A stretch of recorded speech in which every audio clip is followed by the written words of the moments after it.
নমস্কার বন্ধুরা, অ্যাস্ট্রোসেজে আপনাদের সবাইকে স্বাগত জানাই একটা নতুন ভিডিওর সাথে। আপনারা থাম্বনেলে অলরেডি দেখেই নিয়েছেন আজকের আলোচনার বিষয়বস্তু।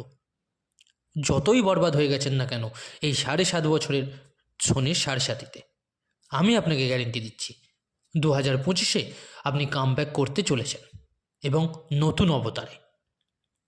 যতই সবাই চেষ্টা করে নিক না কেন প্রাণপণ আপনাকে নিচে ফেলবার জন্য, কিন্তু কিচ্ছু করতে পারবে না। 2025-এর গ্রহগত স্থিতি যদি আপনি ভালো মতো বুঝে নেন, তাহলে আমি এরকম বলার কারণটাও আপনার ক্লিয়ার হয়ে যাবে। 2025-এর কুণ্ডলী অনুযায়ী 4টে বড় গ্রহ দেবগুরু বৃহস্পতি, শনি, রাহু এবং কেতু, এরা সেই 4টে পাহাড়পুর গ্রহ যারা 80% পর্যন্ত আপনার জীবনকে এফেক্ট করে। যদি কারো জীবনে দীর্ঘদিন ধরে সমস্যা চলছে, তাহলে 80% যোগদান এই 4টে গ্রহেরই থাকে।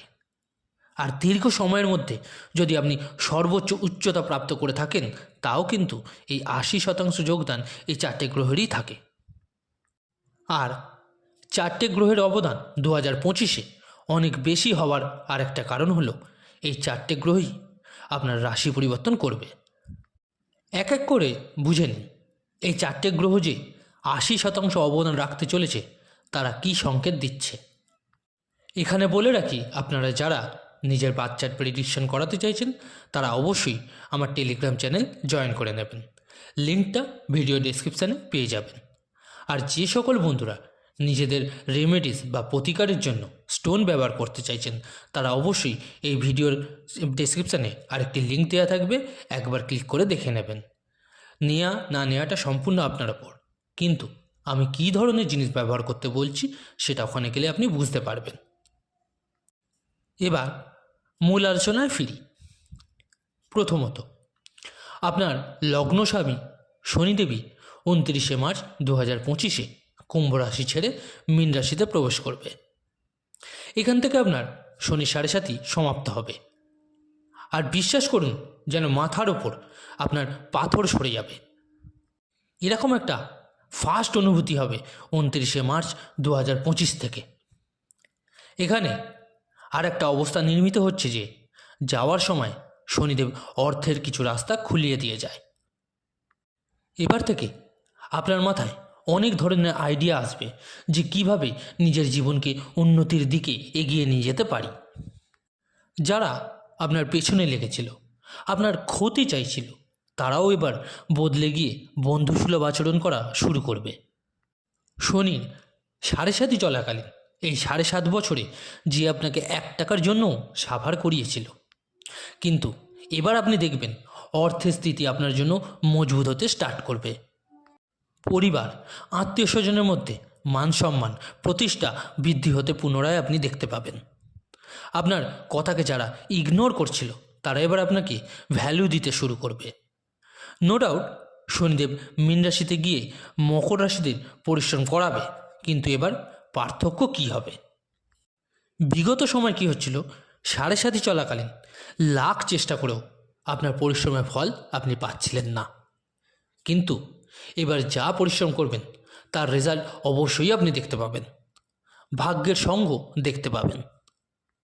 ফালতু খরচা হচ্ছিল অনেক, সেভিং ওয়ার্ড সেটা আপনি ভুলতে বসেছিলেন, তা পুনরায় আপনার জীবনে আসতে চলেছে রিটার্ন। 15ই মে 2025-এ আপনার পঞ্চমভাবে যে বৃহস্পতি বিরাজমান তা এবার সরতে চলেছে। 13 মাস ধরে আপনি যে কন্টিনিউ লস ফেস করছেন, বেনিফিটস করতে গিয়ে লস করে এসেছেন, পেট সম্পর্কিত সমস্যা, শিক্ষার্থীদের পড়াশোনার সমস্যা, যাদের সন্তান আছে তারা সন্তান সম্বন্ধিত সমস্যায় জর্জরিত, লাক ফ্যাক্টরের স্থিতিকে দুর্বল হতে দেখেছেন, যা আর্নিং হওয়া উচিত তা আপনার আসেনি, আর আপনার পার্সোনালিটি ডাউন হওয়া শুরু হয়েছিল। আপনি যাই ডিসিশন নিয়েছেন সব ভুল প্রমাণিত হতে লেগেছিল। এসব স্থিতি থেকেও আপনাকে এবার মুক্ত হতে দেখা যাবে। দেবগুরু বৃহস্পতি আপনার ষষ্ঠভাবে যাচ্ছে, তা আপনার জন্য খুবই ভালো, কারণ তৃকভাবের স্বামীর তৃকভাবে আগমন। আর যদি শনিদেবের প্লেসমেন্ট আপনার জন্মছকে ভালো থাকে তো এর থেকে ভালো পরিস্থিতি আর কিছু হতে পারে না।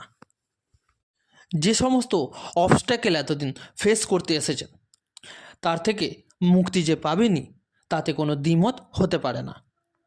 তৃতীয়, যে অবস্থা মকর রাশিদের জন্য 2025-এ ক্রিয়েট হচ্ছে তা হলো 18ই মে 2025-এ রাহু এবং কেতুর রাশি পরিবর্তন। এখান থেকে আপনার পায়ে লেগে থাকা শিকল খুলবে এবার। 18ই অক্টোবর 2023 থেকে রাহু এবং কেতু আপনার জন্য আরও বাজে সিচুয়েশন তৈরি করতে লেগেছিল। যখন রাহু মহারাজ মীন রাশিতে আর কেতু কন্যা রাশিতে প্রবেশ করেছে তবে থেকেই আপনি দেখতে পেয়েছেন ভাগ্য সঙ্গ দেয়নি। বারবার আপনার নেওয়া সিদ্ধান্ত ভুল হিসেবে প্রমাণিত হয়েছে। করতে এক চেয়েও হচ্ছে আরেক, আর তার নেগেটিভ রেজাল্ট আপনি দেখতে পাচ্ছিলেন। পরিশ্রম করছিলেন কিন্তু ফল পাচ্ছিলেন না। ছোট ভাই বোনের সাথে সম্পর্কে বিচ্ছেদের স্থিতি তৈরি হয়েছিল।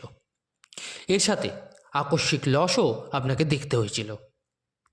দাম্পত্য জীবনে ভুল বোঝাবুঝি নয়তো স্বাস্থ্য সম্পর্কিত সমস্যা দেখতে পেয়েছিলেন। আর আর্নিংয়ের স্থিতিকেও অনেক দুর্বল বানিয়েছে রাহু এবং কেতু। কিন্তু এবার দেখুন গ্রহদের খেলা। যে গ্রহরা কাল অবধি আপনার পা আটকে রেখেছিল বা কিছু লোকের তো গলা চেপে রেখেছিল, ওই রাহু মহারাজ এবার আপনার জন্য অনেক সুন্দরভাবে লাভ দেওয়ার জন্য বাধ্য থাকবেন। যখনই 18ই মে 2025-এ রাহু আপনার ধনভাবে আসবে, যা ওনার মিত্রকারক রাশি।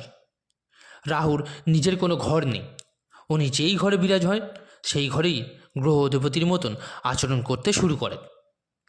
মীন রাশি রাহুর শত্রুকারক রাশি, তাই এখানে অবস্থানের জন্য আপনার জন্য প্রবলেম ক্রিয়েট করে দিয়েছিলেন। কিন্তু কুম্ভ রাশিতে আসবে এবার তো আপনার জন্য ধন বা অর্থস্থিতিকে অনেক তীব্রভাবে আপনার পক্ষে আনবে। আমি পুরো বিশ্বাসের সাথে বলতে পারি, বর্তমান যা পরিস্থিতি চলছে হয়তো আপনি বিশ্বাস হারিয়ে ফেলেছেন, কিন্তু এবার আপনার হারিয়ে যাওয়া বিশ্বাস ফিরে পাবেন। সব বদলে যাবে। ডেটটা নোট করে রেখে দিন, 18ই মে 2025। অর্থের স্থিতি অনেক পাওয়ারফুল হয়ে আপনার সামনে আসবে। লোন বা ঋণের জন্য যে অবস্ট্যাকেল আপনার লাইফে চলছে তা এবার রিমুভ হয়ে যাবে। আর কর্মক্ষেত্রে স্পিডে গ্রোথ হবে, কারণ কলিযুগে রাহু কেতু যত স্পিডে ছিনিয়ে নেয় তত স্পিডে দেওয়ার ক্ষমতা রাখে। 2025-এ রাহু দেবে আপনাকে ওনার আশীর্বাদ। 3টে গ্রহের যে রাশি পরিবর্তন হচ্ছে তা আপনার জন্য খুব ভালো ফলাফল দিতে চলেছে, দেবগুরু, শনি এবং রাহু। কিন্তু একটা গ্রহ এখনও অবস্ট্যাকেল ক্রিয়েট করাবে, তা হলো কেতু। তো আপনাকে কি করতে হবে? 2025 শুরু হতেই আপনাকে কেতু শান্ত করার জন্য ওম কেতবে নমঃ রোজ 108 বার জপ করতে হবে। গণেশ চল্লিশার পাঠ করুন বা শুনুন। রাস্তার কুকুরদের কিছু খাওয়াবেন। যদি বিদেশে থাকেন তো স্ট্রিট ডগদের জন্য যে চ্যারিটি থাকে সেখানে ডোনেশন করতে পারেন। কারণ 18ই মে 2025-এ কেতু 8th হাউসে এসে আপনার ছোট ছোট অবস্ট্যাকেল, ফালতু খরচা এবং নিজের কথাবার্তায় সংযম আপনি হারাবেন। তাই কেতুকে ডিক্রিজ করে আপনি যখন দেবগুরু, শনি আর রাহুর আশীর্বাদ নিয়ে জীবনে এগিয়ে যাবেন তো 2025-এ আপনি পুনরায় কামব্যাক করতে সক্ষম হবেন। 2025 আপনার সুন্দর হোক, আর বিগত দিনের সব কষ্ট ভুলে যেতে, সামনে এগিয়ে যেতে আমি আপনার পাশে আছি। প্রার্থনা করব আপনার যেন ভালো হয়। এখানেই আজকের ভিডিওটি সমাপ্ত করলাম। যদি ভালো লেগে থাকে অবশ্যই কমেন্ট করে জানাবেন, আর যে সকল বন্ধুরা নতুন শুনছেন তারা অবশ্যই চ্যানেলটিকে সাবস্ক্রাইব করে নেবেন। ধন্যবাদ।